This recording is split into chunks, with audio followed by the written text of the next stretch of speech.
하버드 대학의 긍정심리학 교수 탈 벤 샤하르라는 교수님이 계신데요. 이분이 도착 오류라는 말을 했습니다.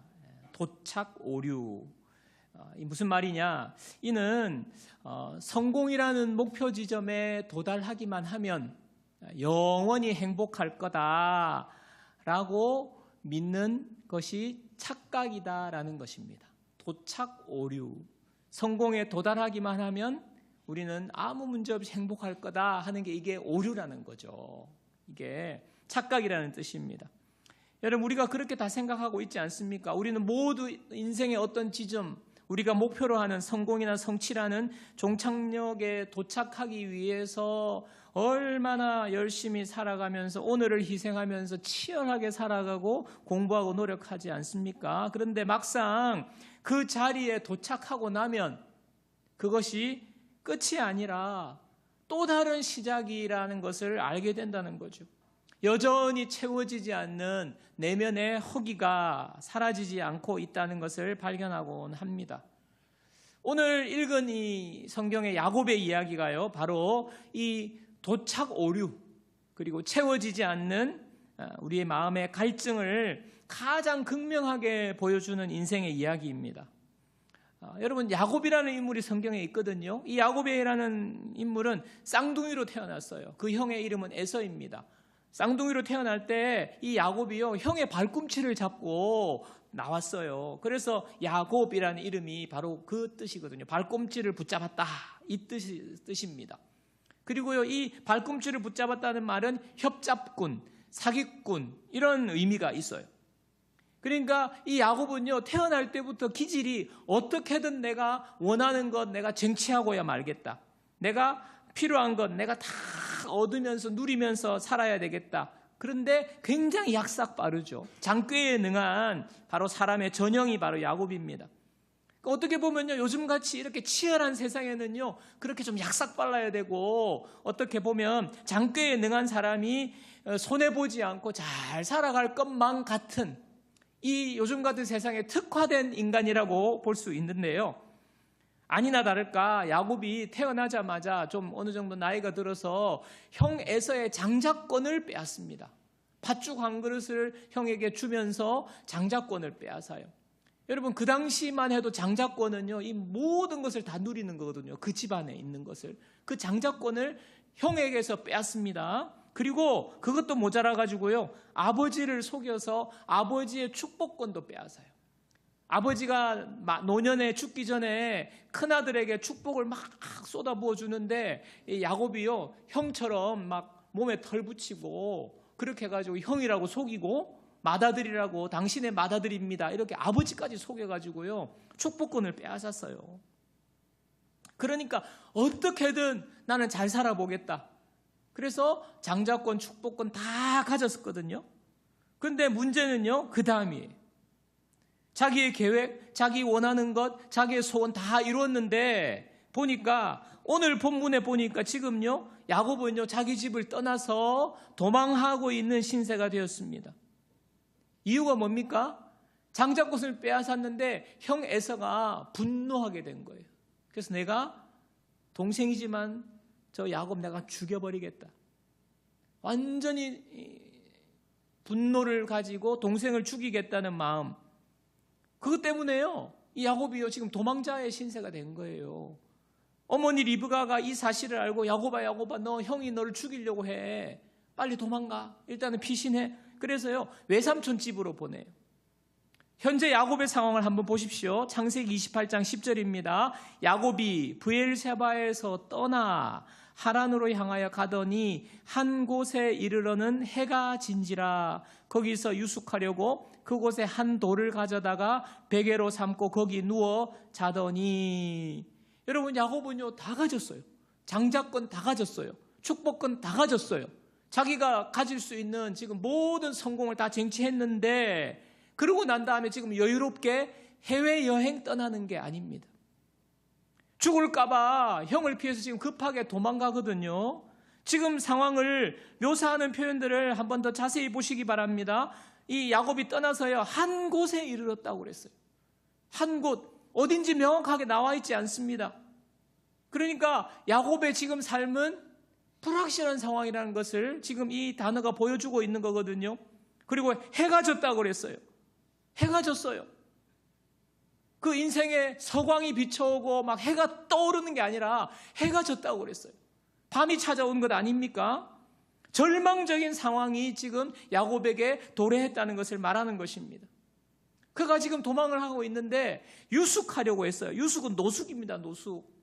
한 돌을 가져다가 베개로 삼고 거기 누워 잤다고 그랬어요.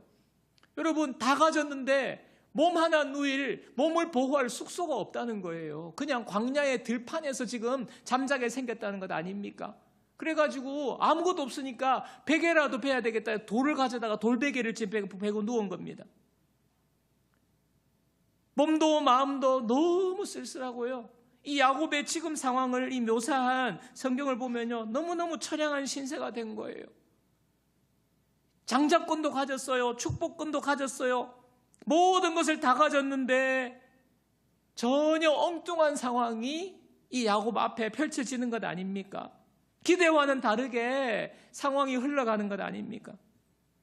저는요, 오늘 성경에 나와 있는 야곱의 모습이 앞에 서론에서 하버드 그 교수님이 말씀한 도착 오류, 성공하면, 그거 다 가지면, 모든 것 쟁취하면, 그런데 그게 아니라는 거예요. 그 도착 오류와 같은 어떻게 보면 우리 인생의 아이러니한 모습이라고 생각합니다. 여러분, 저와 여러분도 그렇지 않습니까? 좋은 대학에 가기만 하면, 좋은 직장에 취직만 되면, 지금보다 더 나은 상황으로 기업으로 대기업으로 이렇게 옮겨가기만 하면, 내가 원하는 사람을 만나서 결혼하기만 하면, 돈을 많이 벌기만 하면, 내가 원하는 몇십억 그 정도만 가지게 되면, 좋은 집과 좋은 차를 가지면 내 인생은 이제는 꽃길만 열리고 행복하겠지. 우리는요, 그렇게 생각하고 살아요. 하지만 그 예상은요, 보기 좋게 빗나가는 것입니다. 그게 우리의 인생입니다. 누가복음 12장 15절에 보면요, 그들에게 이르시되 삼가 모든 탐심을 물리치라. 사람의 생명이 그 소유에 넉넉한데 있지 아니하니라 하시고. 사람의 생명이, 여러분, 이 생명이라는 것은요, 우리의 목숨도 해당되는 거지만 우리가 살아가면서 정말 진정한 기쁨과 진정한 만족과 진정한 행복을 누리면서 진정한 평안 가운데 살아가는 것을 생명이라고 말합니다. 그게 생명의 삶이라고 말합니다. 그 생명이요, 소유에 넉넉한 데 있지 않다는 거예요. 우리가 이 세상의 것을 다 가지고 부족함 없이 다 성취한다고 해서 우리의 삶에 참된 생명이 있지 않다는 것입니다. 여러분, 교회를 안 다니시는 분들도 솔로몬은 들어보셨을 거라고 저는 생각합니다. 솔로몬, 솔로몬 왕 아시죠? 솔로몬 왕은요, 지혜의 왕이라고 알려져 있습니다. 그래서 교회 다니지 않는 분들도 솔로몬의 재판이라는 이야기를 아실 거예요. 이 두 어머니가 한 아기를 갓난아기를 가지고 와가지고 서로 자기 아기라고 지금 주장하지 않습니까? 그래서 지금 솔로몬이 이 아기를 반으로 나누라. 그래서 하나씩 반 조각씩 이제 엄마에게 줘라. 이렇게 이야기를 하거든요. 재판을 내리거든요. 그러니까 이제 진짜 어머니는 그 이야기를 듣자마자 제발 그러지 마라. 그냥 이 아이를 그 엄마에게 주라고. 근데 다른 엄마는 잘라서 반반씩 나눠 갖자. 지금 이렇게 된 거 아닙니까? 그래서 결국에는 진짜 어머니가 누군지 알게 된 건데, 참 솔로몬이 지혜롭잖아요. 유전자 검사, 지금 같으면 유전자 검사하면 금방 이제 들통이 나는데, 그런 지혜를 가지고 이렇게 재판을 해서 솔로몬의 재판이라는 것이 굉장히 유명합니다.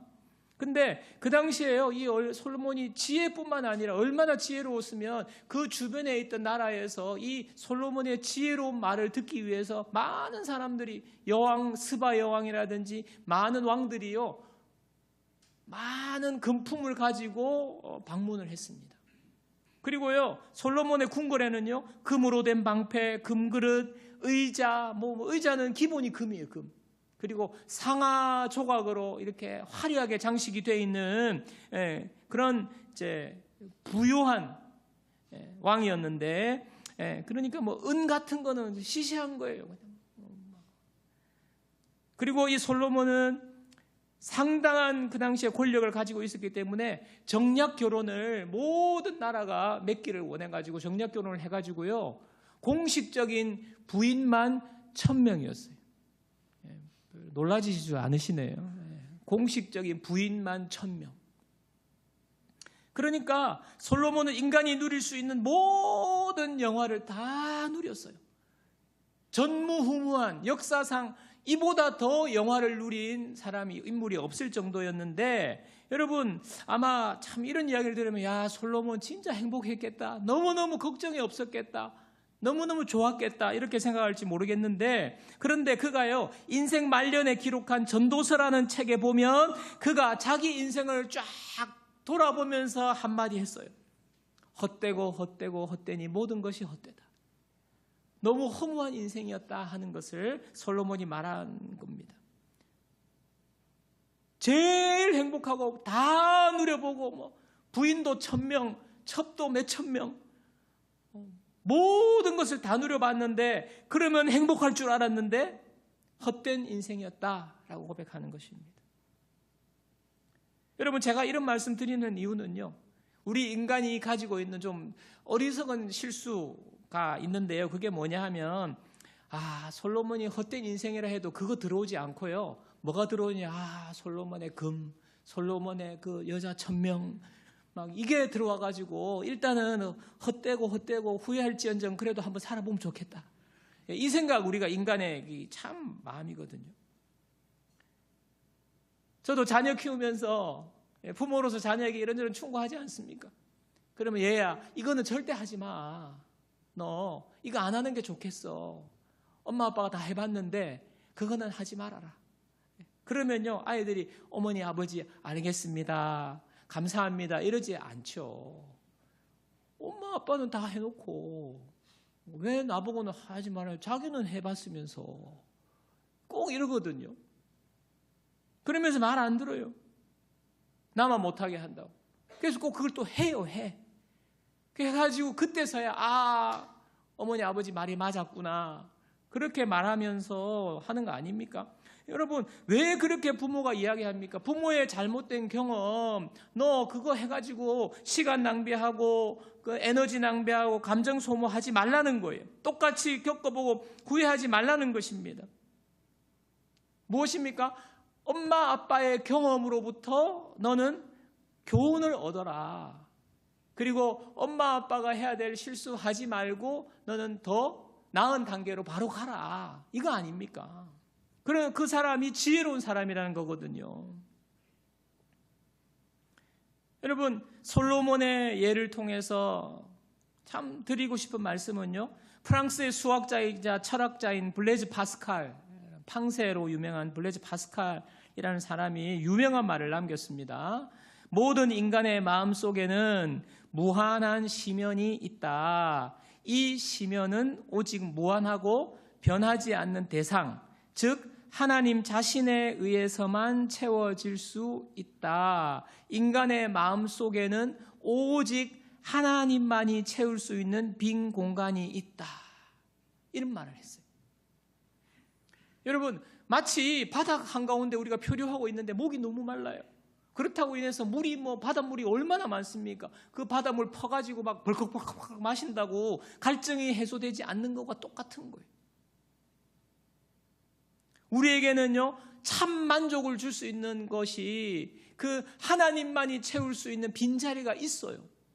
그것은요, 물질로도 어떤 쾌락으로도 어떤 나의 성취로도 채워질 수 없는 것입니다. 여러분, 야곱이 지금 그거 겪은 거잖아요. 다 가졌어요. 장자권, 축복권 다 가졌는데 야곱의 처한 현실은 그렇지 않다는 것입니다.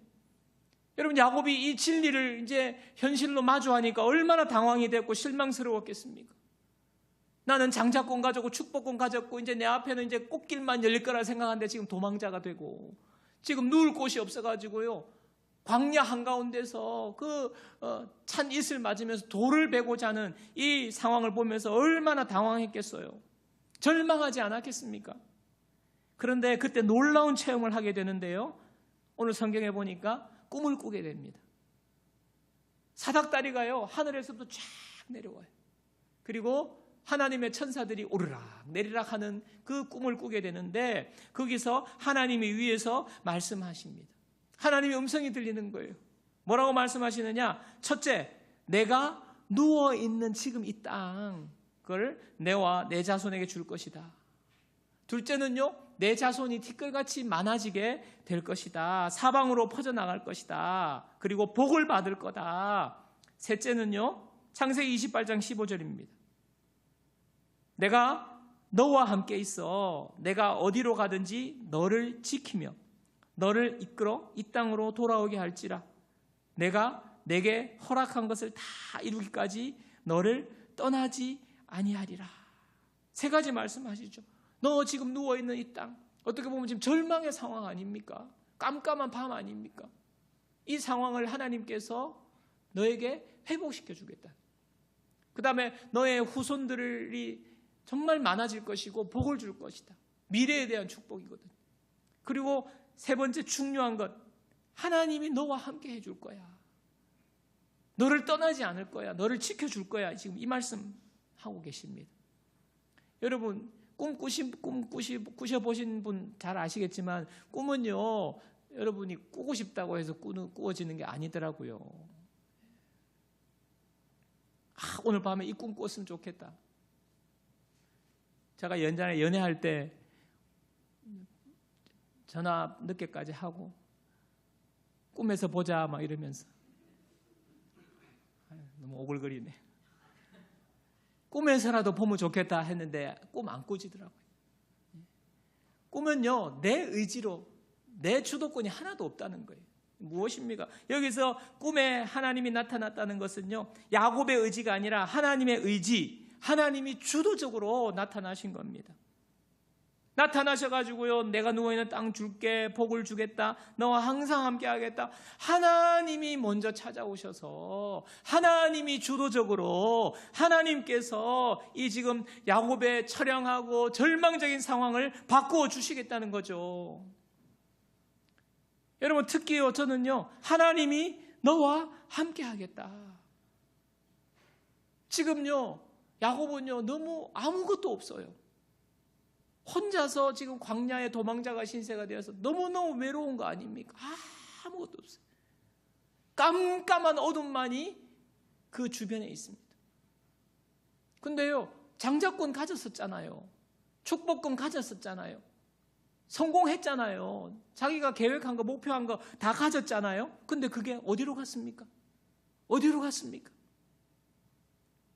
여러분, 우리가 참 착각하고 있는 게, 내가 지금 가지고 있는 것, 내가 원하는 것, 내가 목표하는 것, 내가 소원하는 것, 영원히 나와 함께 있을 거라고 생각해요. 내 건강, 영원히 내가 건강할 거라고 착각해요. 내가 가지고 있는 돈, 영원히 나의 곁에서 이 돈이 있으면서 나를 지켜줄 거라고 착각해요. 옆에 있는 이 내 배우자, 영원히 나를 사랑해 줄 거라고 착각해요. 예. 여러분, 이 세상의 것들은요, 항상 영원히 우리 곁에 있지 않습니다. 돈, 명예, 성공, 인기, 외모, 영원히 우리 곁에 있지 않습니다. 그리고 중요한 것은요, 이것들이요, 우리를 지켜줄 수가 없어요. 하나님만이 영원하신 분이시고 우리와 함께 하십니다. 하나님이 우리와 함께 하시려고요, 인간의 몸을 입고 우리 곁에 오셨어요. 바로 그게 예수님이세요.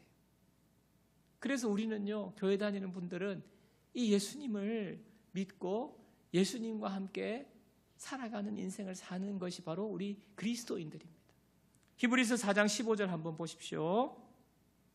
우리에게 있는 대제사장은 우리의 연약함을 동정하지 못하실 이가 아니요 모든 일에 우리와 똑같이 시험을 받으신 이로되 죄는 없으시니라. 우리에게 있는 대제사장, 이 바로 예수님을 말하는 거거든요. 우리의 연약함을 동정하지 못하실 리가 아니요. 부정의 부정은 강한 긍정 아닙니까? 예수님이 우리의 연약함을요, 동정하신다는 거예요. 우리가 힘들어할 때 예수님이 너무너무너무 안타까워 하신다는 거예요. 바로 우리를 위해서 긍휼히 여기시는 마음, 바로 예수님의 마음입니다. 우리의 아픔과 우리의 고통을요, 예수님은 다 알고 계세요. 그리고 함께 하신다는 말입니다. 예수님이 그러실 수 있는 것은요, 예수님이 우리와 똑같이 되셔서 우리가 당하는 모든 삶의 고통과 어려움을 예수님이 다 겪으셨기 때문입니다. 여러분요, 예수님은요, 출생부터가요, 여관을 못 구해가지고 숙소가 없어가지고 가축 우리에서 예수님이 태어나셨어요. 그리고 예수님이 태어나자마자 어디에 누웠느냐? 말밥통, 가축 밥그릇에 예수님이 누이셨어요. 여러분, 공생의 기간에는요, 예수님은요, 계속 돌아다녔습니다. 무슨 말입니까? 집이 없었어요.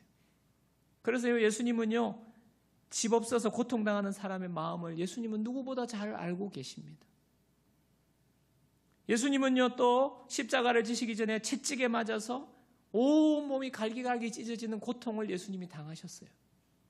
그러니까 예수님은 우리가 아파서 힘들 때 육체적인 고통을 주님은 너무나도 잘 아십니다.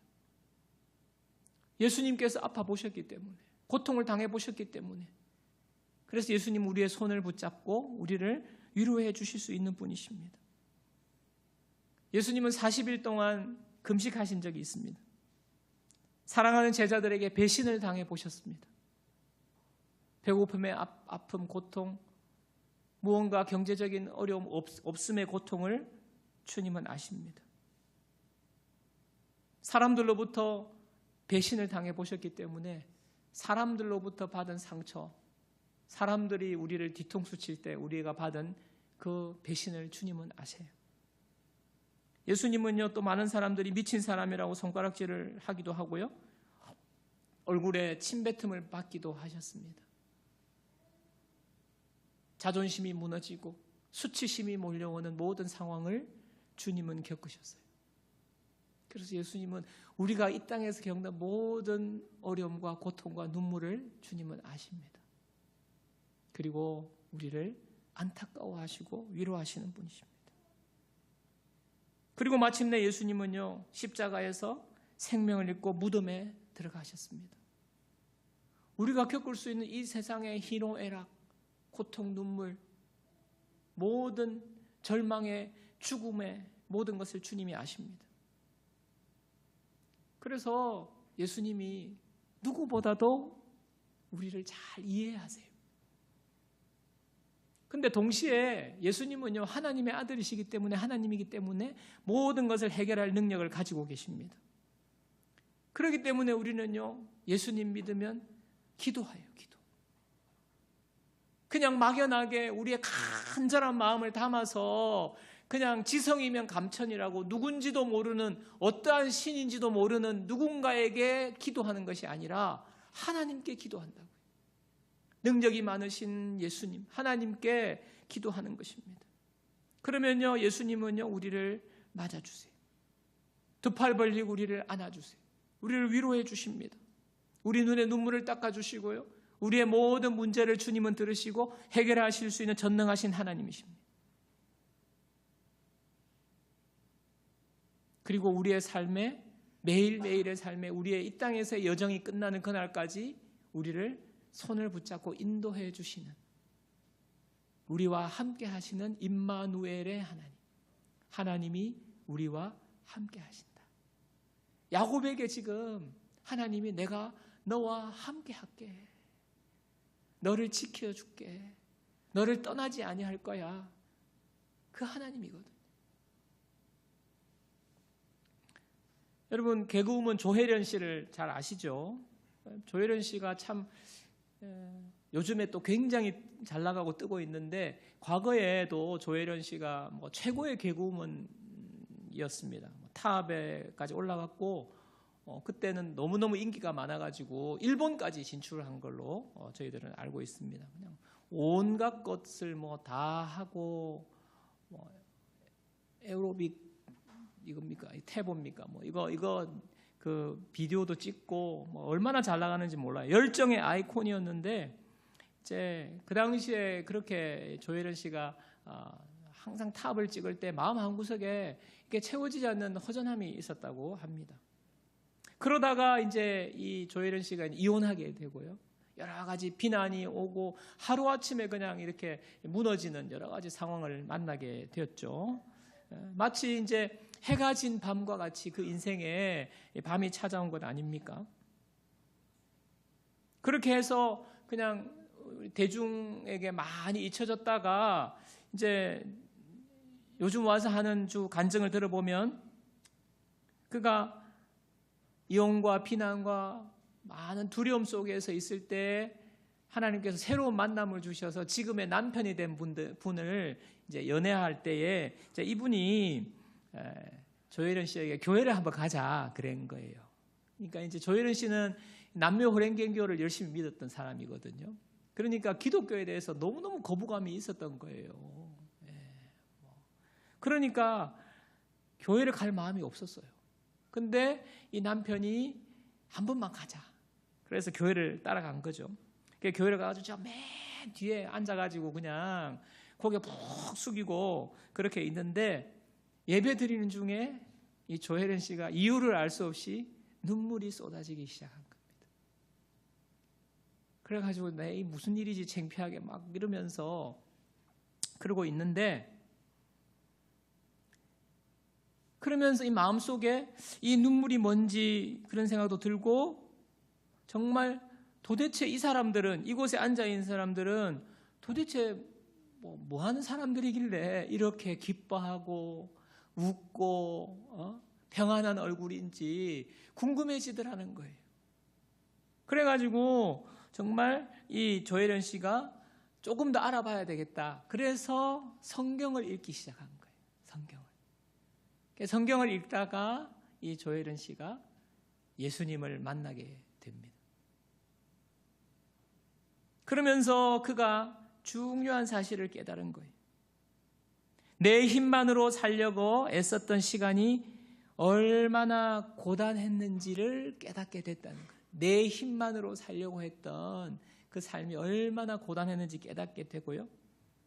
그리고 그 이후에 이제 주님을 뜨겁게 만나고 성경을 얼마나 많이 읽는지 지금 성경 강사로도 좀 잘 나가고 있어요. 그러니까 너무너무 쉽게 사람들에게 잘 설명하는데 그가 또 이렇게 고백합니다. 세상에서 박수 받을 때는 채워지지 않던 마음의 심연이 이제야 비로소 채워졌다. 여러분 요즘 제 아내가 조혜련을 또 되게 좋아해요. 너무너무 재미있고 그래서 조혜련 씨 이렇게 영상들을 보면서 저도 그렇고 공통으로 느끼는 게 옛날에 조혜련 얼굴하고 지금하고 다른 거예요. 확실히 정말 평안이 있어요. 얼굴에 평안이 있고 마음속 깊은 곳에서 우러나는 기쁨이 있어요. 옛날에는 얼마나 치열하게 그 자리를 지키면서 살려고 이렇게 표정이 날카로웠거든요. 웃기지만 날카로웠어요. 근데 표정이 바뀐 거예요.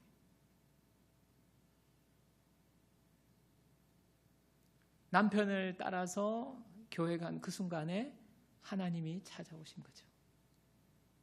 하나님이 조혜련 씨의 마음에 눈물을 주신 거고요. 고단한 그 삶을 하나님이 깨닫게 해주신 거고 하나님의 위로가 있었던 것입니다. 말씀을 통해서 하나님이 찾아오신 것입니다. 여러분 오늘 넘치는 교회가요. 우리 귀한 분들 초대해서 이 자리에 한번 오게 하려고 저희들이요. 오래전부터 기도를 했어요. 하나님 땡땡땡씨 저도 모르는데 저도 여러분 이름 불러가면서 기도했어요. 우리 성도님들이 누구누구 이야기하니까 어떻게든 한번 이제 모시고 오려고 뭐 얼마나 귀찮게 했는지 모르겠습니다. 제가 그랬어요. 예, 돈이라도 주면서 좀 모시고 와라. 정 안 되면. 왜? 이유가 있습니다. 바로 예수님 소개하려고요. 우리 인생에 우리는요, 혼자 힘으로 살아갈 수가 없어요. 그리고요, 도착 오류, 그것 쟁취하고 가진다고 해서 행복하지 않습니다. 우리 마음에는 하나님이 채워야 할 빈자리가 있습니다. 이 예수님이요, 우리를 사랑하셨어요. 십자가에서 생명까지 내어주셨어요. 우리를 위해서 대신 십자가에서 죽으셨습니다. 왜? 우리를 구원하시려고, 우리의 죄를 씻어주시려고, 그리고 우리와 영원히 함께 하시려고 예수님이 오늘도 저와 여러분들을 부르고 계십니다. 그래서 이 예수님을 여러분에게 소개하려고 초대한 거예요. 야곱에게 꿈에 나타나셔서 찾아오신 하나님, 아마 오늘 이 시간이 여러분을 찾아오시는 그 날일지도 모릅니다. 아니, 그 날입니다. 야곱은요, 차가운 돌을 베고 홀로 누워있다고 생각했습니다.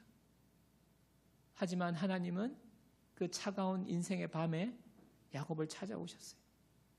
내가 어디로 가든지 너와 함께 해줄게. 내가 다시 돌아올 때까지 너를 지켜줄게. 너가 돌아올 때까지. 주님은 오늘도 이 약속대로 예수 믿는 사람들과 함께 하시는 하나님이십니다. 오늘 이 자리에 오신 여러분들 정말 주님의 이름으로 축복하고요. 무엇보다도 여러분이 뭐 교회, 뭐 누구 목사, 그것보다요, 저희들이 부족해가지고 때로는 교회가 욕을 먹기도 하고 뭐 목사가 여러분에게 정말 욕을 먹기도 하지만 그것은 핵심이 아니에요. 여러분, 인생의 광야의 길을 걸어간다고 생각될 때에, 인생의 밤이 왔다고 생각할 때에, 아니면 내가 다 가졌다고 생각할 때에, 그러나 도착 오류의 마음이 생길 때에 주님이 우리를 찾아오셔서